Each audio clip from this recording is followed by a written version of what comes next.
ጃኒ እንደዚህ የሚባለው ፖሊስ ጣቢያ ነች እና ምናምን ሲባል እኔና ስቲፍ ነን እና ሜርኩሪ የምትባለውን ቲክቶከር ታውቃታላችሁ? እሷ ሆነን ላጥ ብለን ሄድን። ስንገባ ፖሊሱ ምናምን ሰላም አለ ምናምንና እዚህኛው ክፍል ነች ጃኒ ተባልን። ሄድን። ቁጭ ብላለች ጃኒ። ከዛ አወራነው መርማሪውን። ማዘዣውን አነበበልን። ማዘዣው ምን እንደነበር አነበበልን። መጀመሪያ ቀድመን ሄድን። ማንም አላወቀም፣ ማንም አልሰማም። እኔና ስቲፍ ነን ቀድመን የደረስነው። ከዛ በቃ ምንድነው የሚሆነው ስንለው ዛሬ እዚህ ታድራለች፣ ዛሬ እዚህ ታድራለች፣ እዚህኛ እንከባከባታለን፣ ነገ ግን ወደ ድሬ ትወሰዳለች። የድሬ ነው ከድሬ ነው ክሱ አለን መርማሪው። ኦኬሽ አለን። እህቷም ነበረች። በቃ ልብስ አምጪላት ምግብ ምናምን አንጫለን። ከዛ ወጣን። ከዛ ቲክቶክ ላይ ስክሮል ሳረግ ምን አየው መሰላችሁ? ገብቶ ወሬም ባይለን ማን እንደነገራችሁ አላውቅም። እግዚአብሔርን ነው የምላችሁ። እንግዲህ ቦታው ላይ የነበረው መጀመሪያ የሰማነው እኔ ደወልኩት ቀጥታ ለናሆም ደወልኩኝ፣ ለናኦል ደወልኩኝ። አላመኑም እነሱ። ምክንያቱም ክርስትና ምናምን አንድ ላይ ሆነ ፕራንክ ነው የመሰላቸው። አረ እንዲ ሆስፒታል ፖሊስ ጣቢያ ነች። አላመኑም። ፕራንክ ነው የመሰላቸው። እኔ እንግዲህ ለሁለቱን የተናገርኩት ቲክቶክ ላይ ሰምቼ ተለቋል። ቲክቶክ ላይ እንደዚህ ጃኒ ታሰረች ምናምን። ትላንትና በቃ ላይቭ መግባቱ ጥሩ አይደለም በሚል ላይቭም አልገባውም። ከዛ ዛሬ ያለውን ነገር ስናይ ወደ 8 ሰዓት አካባቢ ወደ ድሬዳዋ ነው የወሰዷት። ሰላም ቤተሰብ እንዴት ናችሁ? ውድና የተከበራችሁ በመላው ዓለም የምትገኙ ኢትዮጵያውያን እንዲሁም ኤርትራውያን ቻናል ቤተሰቦች እንዴት ናችሁ? አለውን እግዚአብሔር ይመስገን ደህና ነኝ። በያላችሁበት ሰላም፣ ፍቅር፣ ጤና እመኝላችኋለሁ።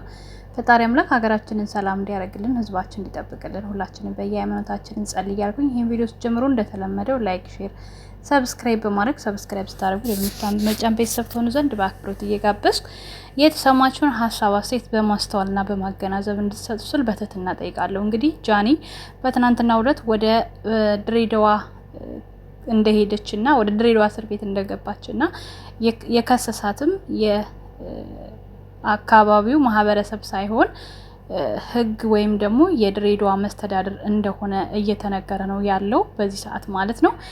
ነገር ግን ለሷ የሚጠቅማት ነገር ምንም ተባለ ምንም ጥፋት እንደማንኛውም ሰው እኔ ሪል የሆነ ወይም ደግሞ ትክክለኛው የተናገረችው ንግግር እስካሁን ድረስ አልሰማሁትም እውነት ለመናገር። ነገር ግን ማህበረሰቡንና አካባቢውን ሊነካ የሚችል ነገር እንደተናገረች ግን በብዙ ልጆች ድምጽ እየተሰማ ነው፣ በተለይ ያው በድሬ ልጆች ማለት ነው። ስለዚህ አንዳንድ ጊዜ ሚዲያን ስንጠቀም ለመልካምና ለበጎ ነገር እንኳን መጠቀም ቢያቅተን መጥፎ ነገሮችን ከማድረግ መቆጠብ አለብን።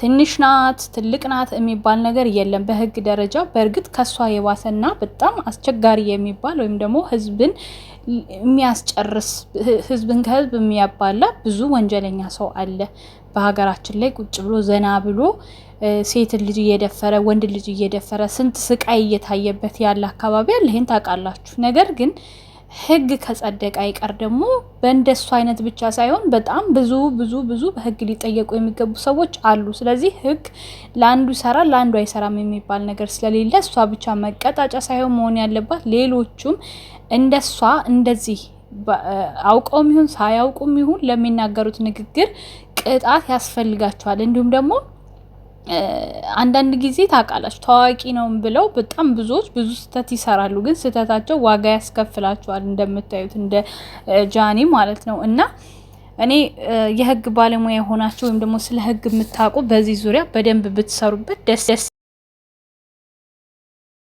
ምክንያቱም ብዙዎችን እንዳናጣ ሰጋለሁ ወደፊት። አሁን እቺ ልጅ የሆነ ነገር ተቆንጥጣ ማለት ግዴታ ተታሰር አይደለም፣ እንደዚህ ሄዳ ራሱ አይታው ነገሮችን አውቃ መምጣታው ራሱ ትልቅ ነገር ነው እውነት ለመናገር ማለት ነው። ይሄንን አትጥሉት። ግን ደግሞ ለሌሎች እንዳይባባስ ሌሎች መጥፎ ነገሮች እንዳይፈጠሩ ያደርጋል። ህግም እንዳለ ማወቅ አለባቸው የዘመኑ ልጆች ማለት ነው።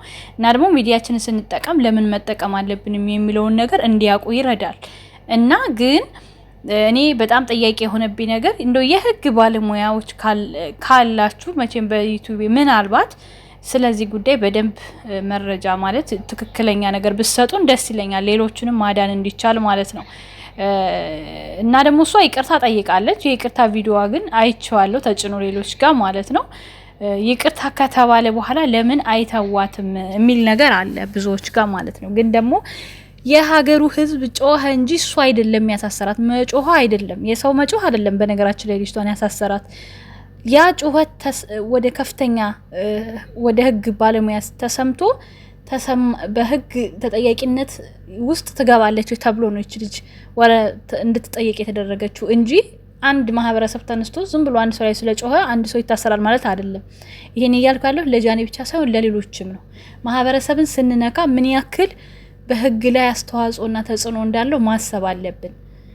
በተለይ ታዋቂ የሆናችሁ በጣም ከዚህም በኋላ ብዙ ቻሌንጅ የሚጠብቃችሁ ሰዎች ስላላችሁ ራሳችሁን እንድሰበሰቡ መማሪያ ትሆናችኋለች ብዬ አስባለሁኝ። የእሷን መታሰር ደግሞ በቃ ለሌሎቻችሁ ትምህርት ነው እንጂ በቃ ለሷን ይጎዳታል ማለት አይደለም። ግን ደግሞ ስንጮህ ለብዙ ነገሮች መጮህ አለብን ግዴታ። በዚህ ብቻ ነገር ሳይሆን በዙሪያችን በጣም መጥፎ ስራ የሚሰሩ ሰዎችም ስላሉ እነሱ መቀጣት አለባቸው ነው ዋናው ነገርና ህግ ምን ይላል የሚለውን ነገር ደግሞ በደንብ የማስተማሪያ ፕሮግራም ቢኖረው ደስ ይለኛል። እንደዚህ አሁን ብዙዎችን እንዳናጣ ማለት ነው። ለማንኛውም እንግዲህ አንቺንም ጃኒም እግዚአብሔር በሰላም ለቤትሽ ያብቃሽ። ሌሎቻችሁም ከዚህ በኋላ በቃ እንደ አይነት ነገር ልታደርጉ ያስባችሁ ሆነ ልታደርጉ የሚያስገዳጅ ነገር እንኳን የሚገጥማችሁ ካላችሁ ራሳችሁን ለመቆጠብ ሞክሩ እላለሁ። በሰላም ለቤትሽና ለቤተሰብሽ እንዲያበቃሽ እመኛለሁ። ወዳችኋለሁ። ቪዲዮ ላይክ፣ ሼር፣ ሰብስክራይብ አድርጉ። የተሰማችሁን ሀሳብ አስተያየት በኮሜንት አስቀምጡ። መልካም ጊዜ። ቻው ቻው።